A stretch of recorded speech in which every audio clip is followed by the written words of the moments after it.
the NFL stands for not for long. Set, Sharga and Armstead. Roll out, Walker still running out. Looks to the left, wide open, Thompson touchdown. Colin Thompson with the touchdown. There was nobody within 20 yards of him. What a catch off the bobble. Colin Thompson scoops it up. Lofton corner the end zone. It is caught for the touchdown. The first NFL touch for Colin Thompson is a score.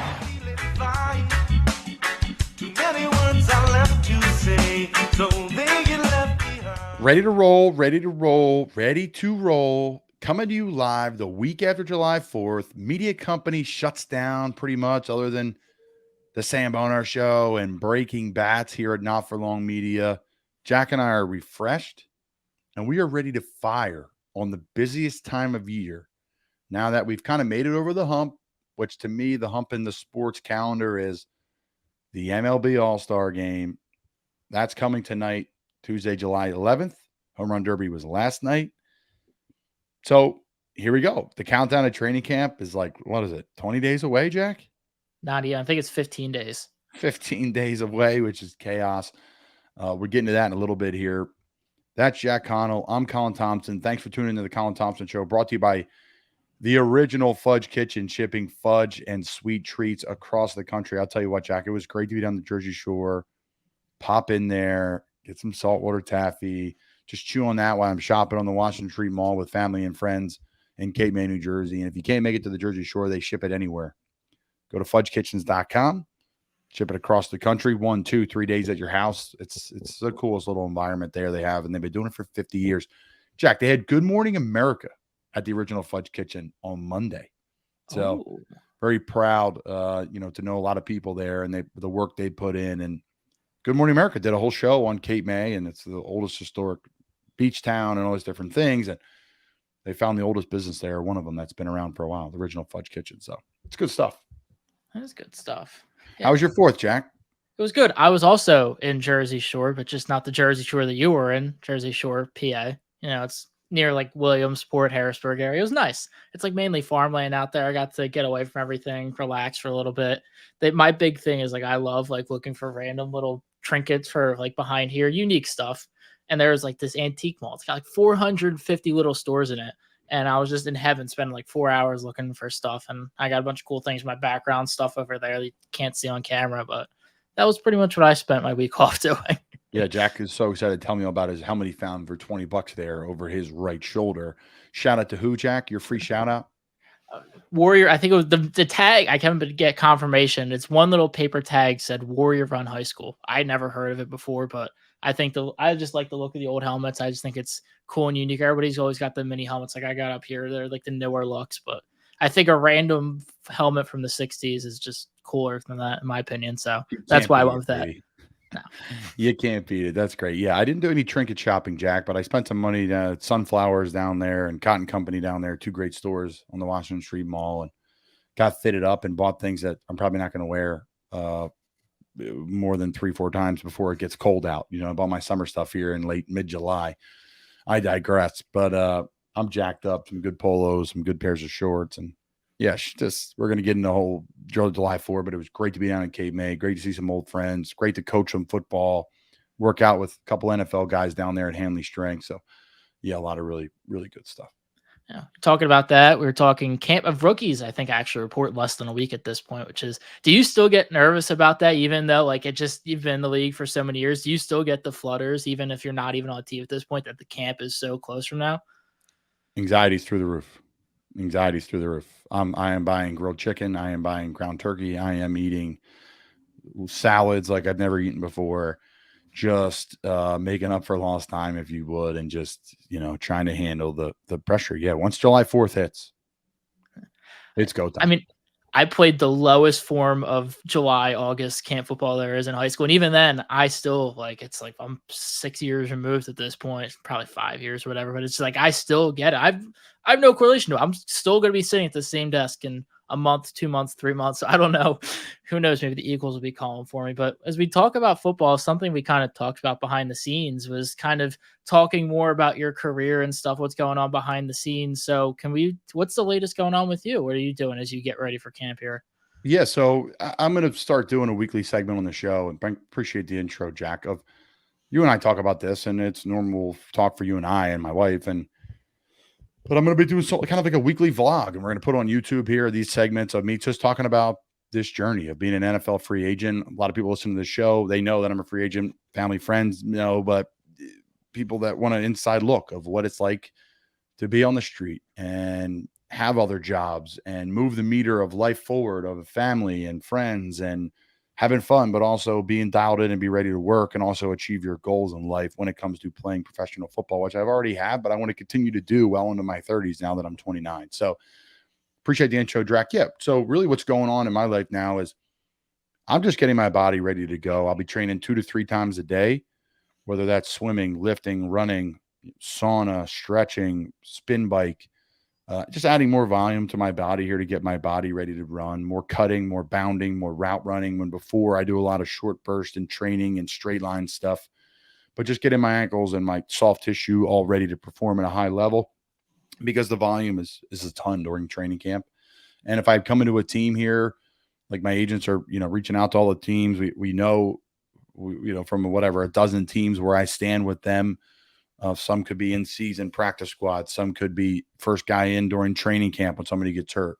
So there's a lot of different variables with that. And it's all based off injuries, players getting cut, player doesn't perform well. So I need to stay ready and be ready to go. So when an NFL team has a tight end workout and there's 3, 4, 5, 6 of us, and I don't just get signed right off the street and into the lineup, I have to go to those workouts and perform. Those workouts consist of a few routes, hit the bag a few times, and physicals all day. They're short, they're sweet, and maybe a conditioning test with some teams to make sure that you're in shape to handle the volume when you jump into practice. That's something new that teams are starting to do now. Teams have done it in the past, but players come in, they train, they work out well. On their first day, they pop their calf or they pull a hammy. The teams have to send them some money in an injury settlement so they can go rehab it and they cut them inevitably. But I digress. That's really what's going on now. The agents are, on all 32 teams. We got to stay ready. You never know what it's going to happen, but workouts will start here about a week before training camp to see if they need to bring in an extra guy and fill a roster spot. So that's kind of where I'm at football wise. And then, like I said, and I'm training all over the place around here between the Naval Academy, a gym in Annapolis, and then a gym up in Glen Burnie. Up that gym in Glen Burnie, like today, I'll go up. I'll have rehab from 3 to 4, just prehab, all the stuff I need to do to get my body ready to go, lower body wise. And then I'll train for an hour after, and then I train a couple kids, on the side to make a little bit of money. I don't really have a job right now, so make a little bit of money and train them for an hour. So I'll be up there for 3-4 hours, hanging out at the gym and doing a bunch of stuff. And it keeps things moving for me football wise. And then I'm coaching at Lower Cape May Regional High School virtually.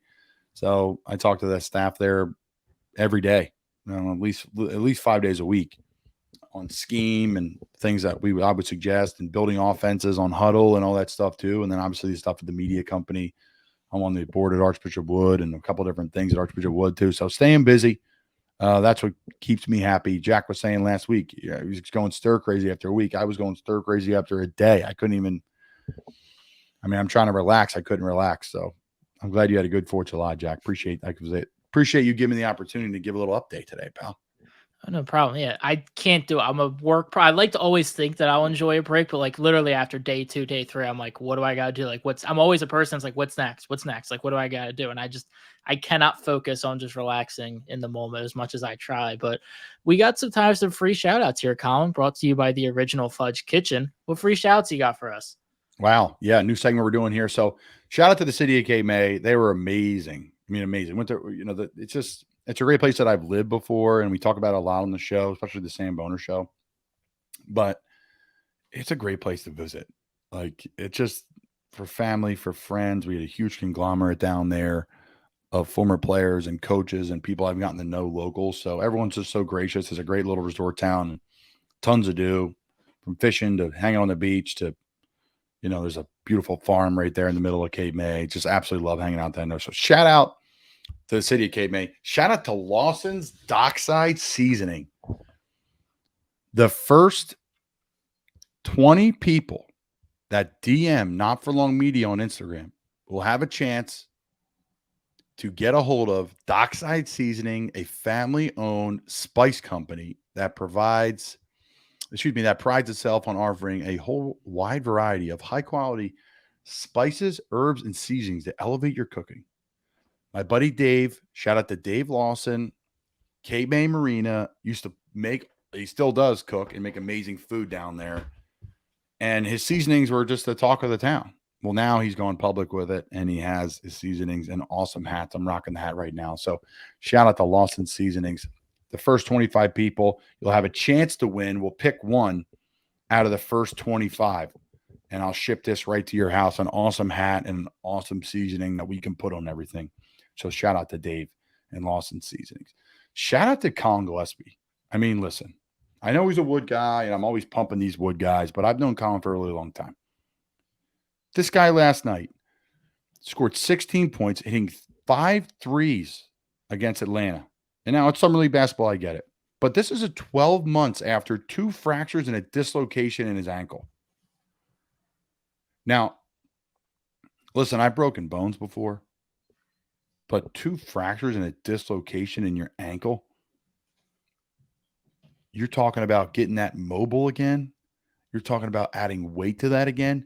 To not just go play whatever. You're playing basketball, cutting, bounding, jumping, running, sprinting. Well, you name it, right? You can argue they're the best athletes on the planet. He's playing point guard. He used to do all that stuff. It's not like he's a big boy just getting rebounds and dishing the ball away. So you could tell he's gaining his confidence back. You can tell he's getting his feet under him, and no better chance to do it in Summer League basketball to really get ready to go for the upcoming season of the NBA champions. How cool is that? All eyes are on them.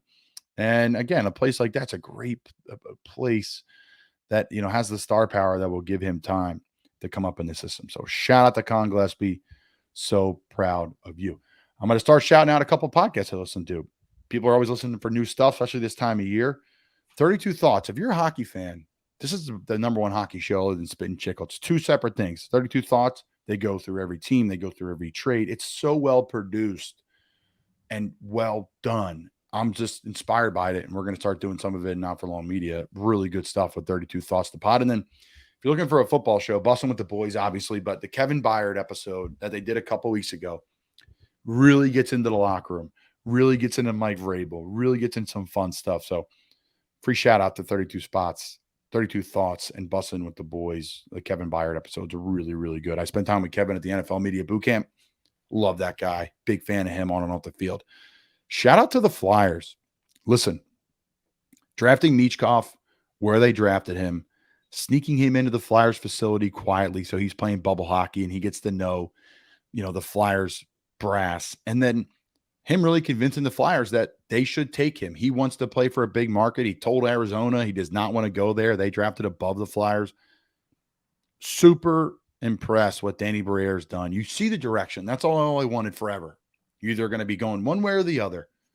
Don't do this putting around and drafting, 22nd every year. It's miserable. It's miserable. There's a direction. They're trading assets. They're trading big players. They're making the right moves. The one move I kind of scratched my head about was signing Stahl, who's a veteran D-man who barely was going to play for Florida last year, ended up having a massive role for them and being a stud for them on the back end. They signed him to a 1-year deal. I don't know why he would sign there. I would go sign for a contender. The Flyers are trying not to contend so they can have a high draft pick and rebuild the roster. So for Stahl, I think he's going to be a trade piece for the Flyers, and they'll probably get a draft pick out of him at the trade deadline, which ended up actually being a great move. So shout out to the Flyers. They're heading in a direction. Who knows if it's right or not, but there's a direction. There's a plan. Unlike your Sixers and with James Harden, Jack. What's going on in that avenue? So obviously, the whole NBA world is sort of in a pause while this Damian Lillard situation sort of kind of settles out. The Sixers are obviously interested in Damian Lillard. Damian Lillard is saying, I only want to play for Miami, but he's playing the holdout game saying, I won't play for any other team that trades me, which isn't true because Lillard has 4 years left on his contract, some $200 million, and he's 33. He wants to win a ring. He's not going to do that if any team trades for him. Boston's trying to heavily pursue him. But with that, everybody's kind of holding their assets for Damian Lillard. James Harden's market is very rough for the fact that he's in his 30s. He's on a 1-year contract, and he has a proven history of bailing on teams no matter the situation. So his value is at an all-time low, probably. He has some offers from LA that aren't really interesting, but Embiid had some interesting points. And I mean, the whole Simmons situation versus this, Embiid seems completely different. He's saying he's still best friends with Harden. He respects where he's coming from. It's a business decision. There's no hard feelings at all. I would highly expect at this point, just because of the trade market out there, that Harden will eventually just kind of play this year out and sort of take it from there. There's no team. Daryl Morey is notorious. He held out Ben Simmons for 5 months before making a right move. And Harden's on a 1-year deal. I could see him just holding Harden saying, you got to play. And just either they just sit him out and they just open up that cap space, because Tobias Harris will also be expiring. And they kind of have a handshake deal with Tyrese Maxey that he'll get a 5-year max. But after they use their cap space to sign other guys so they can use his bird rights to bring him back after free agency ends. So I don't think there's really going to be any move. I mean, there's nothing interesting. There's rumblings of Zach LaVine, but nothing really of substantial. I think they would move for LaVine if he's available. They've tried having talks, but I don't think Chicago really wants to. Chicago's just dished out more money. Nikola Vucevic, they have DeMar DeRozan. They aren't in a rebuild, so there's no reason for them to trade their best player who hasn't asked out. So they're kind of in a limbo, sort of a waiting game once Damian Lillard eventually goes to the Miami Heat, which will pretty much happen. It's amazing player empowerment now. You get to really choose where you want to go. You're seeing it in every league. I'm leaving, and I'm going to be toxic if I don't. And teams are handcuffed and have 0, 0, 0 pool. So it's an amazing world, sports world now with NIL and player empowerment. It's just changed. It really has changed rapidly. Not like, hey, this is happening over time. It has changed in a year. 2 years, really, all since LeBron made the decision and started deciding this is what I want to do. I know that was years ago, decade ago plus, but that was the beginning of player empowerment. And I think it's good. I think it's really good for sports. It's good for players instead of just being, a product, piece of meat. Hey, this is what my value is. This is what I want to do. I don't have that ability, and I'm okay with it. That's fine by me. Last shout out, Hanley Strength in Cape May. It's actually near the Wildwood Airport there, right near Cape May Brewing Company. Great little diner in there too, Jack, called the Flight Deck Diner. You get to eat some eggs, Jackie, maybe some flapjacks, and watch the planes come in. It's pretty cool. Pretty cool place. They have a bunch of World War II planes there. It's a really unique time. Shout out to Cape May Brew too. Their new orange cuss drinks are fantastic. Tan limes. Our boy Justin Bradley sending me drinks on the beach, having a good time. So good. Enjoy your vacation there, Jay Brad. But Hanley Strength, yeah. Listen, I've been training there most of my college and pro career. It's in Cape May. It's this great little gym. And my buddy Jimmy Morrissey, shout out, been on the pod, Houston Texans. He's down there. He's like, hey, man, where should I train? I'm like, I'm telling you, go to Hanley. He goes to Hanley. Now we have Brian O'Neill in there. Jason Kelsey has been in there a few times as well. So it's pretty cool for Mike and that community down there. It's a great gym, and they deserve it. So that does it for the free shout-outs on this episode. Appreciate everyone who's been taking care of me. And I'm really happy for those like Colin Gillespie doing a great job. What do we got, Jack? What's next, pal? Oh, well, you don't have my name on this. That's why I didn't say anything. Well, listen, that is on me. You don't have to edit this out. That's on me. My bad. We're working through some organization things, and this is the first time we're doing this. Probably something new to do with the show and add some new flair to it. Yeah, so we've got Hot Topic, Cold Topic, brought to you by Shots and Giggles in Key West, Florida. What's on your mind, Colin? What's your hot topic or cold topic or both?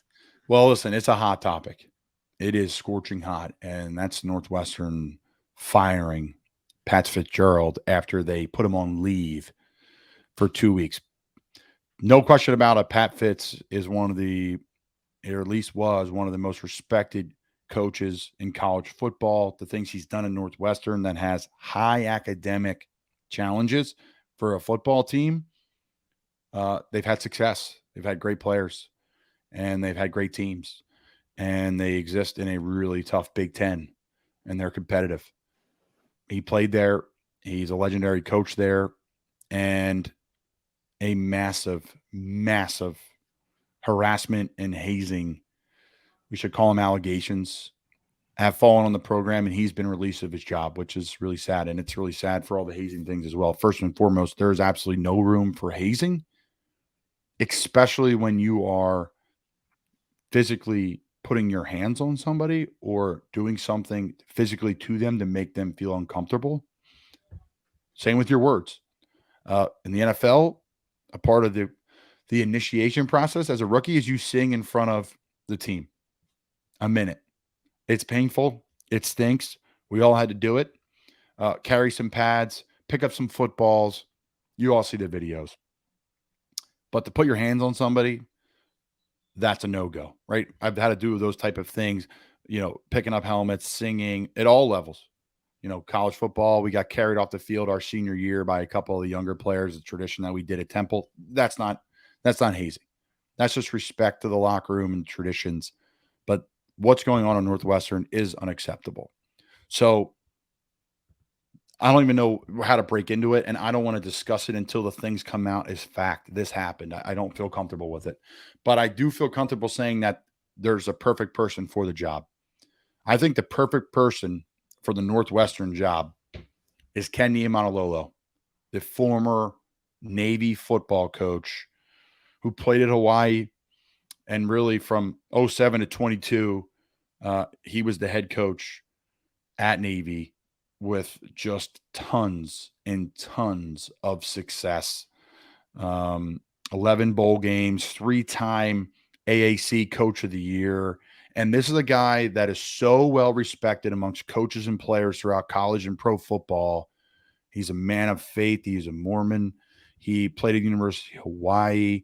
He has toughness and respect for the game and is probably the ideal person to take that Northwestern job. He's a director of leadership at UCLA currently under Chip Kelly's staff. He's taken kind of that quiet year, a non-coordinator role, a non-coaching role, the leadership role for UCLA football. That's the type of respect this guy has. And he is somebody who would be perfect to come into Northwestern and bring that culture back, be an outside person, give outside opinions. At Navy, it's hard to get players into school there because of academic restrictions. It's the same in Northwestern on a grander scale, because now you're not competing against the American Conference. You're competing against the Big Ten and Wisconsin, Ohio State, Penn State, etc. So I think Ken would be the perfect person for the job. And, even now the Navy fired him after the Army-Navy game last year. The head coach at Navy who got the job, he says, in quote, they asked him, this is The Athletic, they asked him if he's interested in talking to folks. Like, is he interested in calling Ken and getting ideas? And he said, quote, "I try not to bother him," Newberry said of Niumatalolo. "There are certainly times I like to pick up the phone and ask him questions. I think there's a point where I'll be able to do more of that freely, but he's busy as well. He's working at UCLA. I'll always see him as a mentor and someone I love and I look up to. I wouldn't be ready for this position if it wasn't for him," end quote. This is the head coach at Navy who Ken hired to be his defensive coordinator, and they fired Ken to make this guy the head coach. And that's what he's saying about Ken. He's just got a calming presence. He's smart. He's tough. He's a first-class, class act kind of guy. So I would keep an eye on Ken Niumatalolo for the next coach at Northwestern. Whatever happened in Northwestern, no one truly knows yet. Obviously, the Northwestern people do. Was unacceptable, and no hazing is tolerated. Yeah. Crazy stuff there, Jack. It's a shame, man. Yeah, I looked into it. It's very shocking. I was just reading some of the allegations that were listed in there. But you have any other thoughts on that before we move forward to the next? No, man. It just hit me last night sitting down. I'm like, man, who would get that job? And you're like, oh, wait, who's the, again, like who's the coach kind of waiting in the wings? Like, he was at Navy forever. He was at Navy. Ken was at Navy. I wrote this down. Let me look here. I want to say he was at Navy from early 90s to 95 to 2022. Yeah.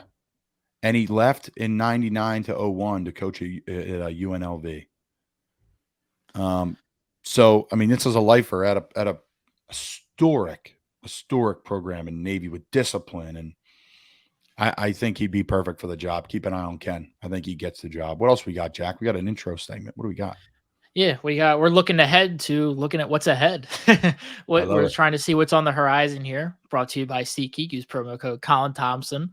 I believe it's $20 off your first order, $50 or more. Select things apply. I don't know if you can use that for Taylor Swift or any other hot items, but what's ahead? What's ahead is this boring sports calendar. This topic came up, I had some barstool time. I had some beach time to sit back and just ask people questions, and it's good for my show because I write notes down and I have good conversation. But what's on the horizon? I think the sports calendar needs to be moved, right? We say it every year, but it's all about money. So to me, the number one thing is basketball needs to be moved back a month, maybe 2. Have basketball playing to about right now, in my opinion. People are off school. People are off work. People are traveling. And you can start it right around Christmas. It could be a massive start date for the NBA, early December, and then have your big matchups play December, 25th, 24th, 26th. So to me, I'd move basketball back so we're still watching hoops. And then I always think this is a fun one. Move the Ivy League football season to the spring. I think we need spring football. I would start it in March. We have spring football practices anyways. They're like a month or so. But I would start it like March 1st, have it go 8 weeks, what it goes anyways. I think they only go 6 or 7 weeks. They don't play any other teams. So it's only like a 2-month season. I would have them go, all of March, all of April, probably a little bit into May. I think that'd be perfect. And it'd give people something to watch, gamble on. Because at the end of the day now, a lot of it's about the gambling. So I think that'd be fun. And then, but what are your thoughts on all that, Jack? I think moving basketball back and I think Ivy League football to the spring would be good. Yeah, I don't know. I mean, basketball moving back, I think there's also the implication of it's a double-edged sword. So nobody watches the first half of the NBA season because the NFL is going on. But then if you move that backward, do people now not watch the second half of the NBA season because the NFL, we start with more so the postseason because the NFL is starting? That's Well, kind of the issue you're going to run into there. And I don't know if it'll necessarily happen because the NBA just introduced this whole thing to get people to watch at the start of the season, the in-season tournament that'll take place. I think it's like mid-November through early December, what which are would your be a thoughts on very that? You like it? I like it. There's no reason to not like it. I mean, it's adds. There's really the only change in the amount of games being played is the championship will be one extra game on top of the season. But there's a lot of monetary incentives that players are really not going to care about that. So I think it's something like a couple $100,000 if you win, which for the top guys is nothing. But I mean, the 7th through 10th guys, that's a big paycheck for them to be adding on their salary. And And the again, staff probably gets a piece of that too, Jack. Just oh so you know, yeah, on the business side of it, those trainers will get a cut. The coach will get a cut. That's big money, and it's very European. It's very right. Like the one thing I learned when I got into the Premier League is they're playing tournaments the entire season. You have no idea. It's like the FA Cup, this cup, that cup. You're like, wow, but it just coincides with the season. So I agree. I like yeah. it, Jack. There's no, like I said, there's no added games. It makes games more entertaining to watch. Adds destinations like the championship. I don't know if it's going to be like the Final Four, or just the championship will be in Vegas. So, I mean, that's another thing for people to bid on and that whole side of the business of it. There's no reason to not like it. I mean, there's a lot of new stipulations in the league this year. I think one of the big benefits on top of that is the fact of the minimum requirements. Like you have to play, I think it's 66 games in a season in order to be eligible for MVP or any award, anything. And there's a lot of contract incentives, a lot of kickers that if you're like a 5-year, $200 million or $190 million contract for a rookie, this is the big thing with John Morant. If he made all NBA or won MVP or something, that contract becomes like a 5-year, $260 million deal. But with his suspension and other things, he's no longer eligible for that. And the playing in this tournament will help lead to making that minimum game requirement and getting those awards. So kind of coincides with everything. I love it. It's good stuff as always out of you, Jack. And listen, I hate on the NBA, but I think this is good. You got to create more competitiveness. It is boring regular season. I think the NHL regular season is very boring too. But to me, at the end of the day, you see a fight, you see a team, get after it. Overtime, you have 3-on-3. That's exciting. There's a little bit more to grab onto in the regular season. To me, I think there should be tighter whistles. It should be able to foul guys a little bit harder. I think that would lead to a better product. So whatever, I digress. Just going to give everyone an update on what's to come in college football because, it's coming pretty quick here. College football starts like mid-August now. It happens quicker than you think. I believe Notre Dame and Navy are going to kick things off over in Ireland, which is super cool. But just the realignment. Now, there's going to be a lot of realignment this year and next year. The SEC is next year, I believe, but some realignment primarily in the Big 12. I absolutely love what the Big 12 did. As an American Conference fan, I hate it and it sucks. But tell you what, everyone's like Big 10, Big 10, SEC, but I don't think the Big 12 is going anywhere fast. Now, I know they're losing Oklahoma and Texas, but that's not until next season. This year, they're adding Cincinnati, Houston, and UCF from the American, the best teams in UCF for a long time. The best teams in the American Athletic Conference in a long time. Cincinnati, Houston, UCF. Hello, Colin. And then BYU. I love that. Out of the West Coast Conference, they are a great football team. Those guys are tough as shit. They play really hard. And I think that's a great add to the Big 12. So you're going to have Baylor, BYU, Cincinnati, Houston, Iowa State, Kansas State, Oklahoma State, TCU, Texas Tech, UCF, and West Virginia. So good stuff there. I'm excited to see the Big 12. The American Athletic Conference, I live right next to it here. One of the homes at the Navy. Obviously, I played at Temple. They lost Cincy, they lost Houston, they lost UCF, but they had some of the up-and-comers, which I think is really interesting. Before they got rid of those 3 cities, I thought this was the best city conference in the country. But they had Charlotte. They had Florida Atlantic, so they get Boca. They had South Florida. They had North Texas. They had Rice, which is Houston. They had UAB, which is Birmingham, and they had UTSA. So Charlotte, East Carolina, Florida Atlantic, Memphis, Navy, which will be football only. North Texas, Rice, SMU, Temple, Tulane, Tulsa, UAB, USF, UTSA, and then Wichita State for hoops, non-football. So good stuff there. Conference USA made some changes as well. They added Sam Houston State. They added New Mexico State. They added Liberty. These are the teams that are moving up, which I like. I think Temple was ready for it. And, it just fell through because of kind of COVID and the lacklusterness of how the program was right after Jeff Collins left. And it's hard to turn around. I made this statement before. Temple's got to do something now in the next 5 years or they're going to get stuck down below. Temple football struggling. I think Coach Fish is going to turn that around. I think Coach Drayton will turn around Coach Temple. It's just super hard with this transfer portal because a lot of players are leaving all the time. Now, where would you see Temple sort of going? I would imagine basketball would be the Big East, and then football, I feel it would have to be the Big Ten in terms of kind of location purposes. But that's not really. Maybe the ACC, you think? No. Well, it could be ACC, but you could because BC's in the ACC, so you could do that. We were getting pulled. There was talk while we were there to get ready for the Big 12, which you're seeing now because everyone got contacted about it, and we were really good then. So UCF, Cincinnati, Houston, gone. That's been in conversation for a while, right? So that happened probably 2016. Yeah, it's about right. 5, 6, 7 years ago, those conversations get started and they pull through now. You think Texas doesn't know they've been getting pulled to the SEC for a long time? Oklahoma, they're ready to roll. In the Big 12, for whatever reason, is not up to snuff for them. They're going to make a ton more money in the SEC. Well, we're talking a lot about business here. We'll talk more about the business of sports, kind of the big news here. But for that, brought to you by Wealth Advisory Services. Colin, give us the rundown on the big news with the New York Times. Yeah, New York Times, they're dumping their entire athletic division. Their whole sports section's gone. ESPN let off 20 people. Plus, big-time people. Keyshawn Johnson, Susie Colbert, Todd McShay, Todd. That's like – these aren't just, Colin Thompson. These are big-time folks. So it's really sad to see, the Athletics letting off a bunch of people. Love the Athletic. I just subscribe to it. I read it every day. So, it's a bummer. I don't really know why. I get why, money, business, but it's amazing, man.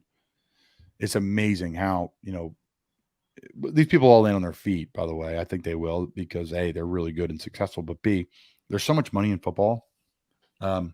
So, we'll see. It's just sad stuff, something I want to bring to light and wish them nothing but the best. But it's,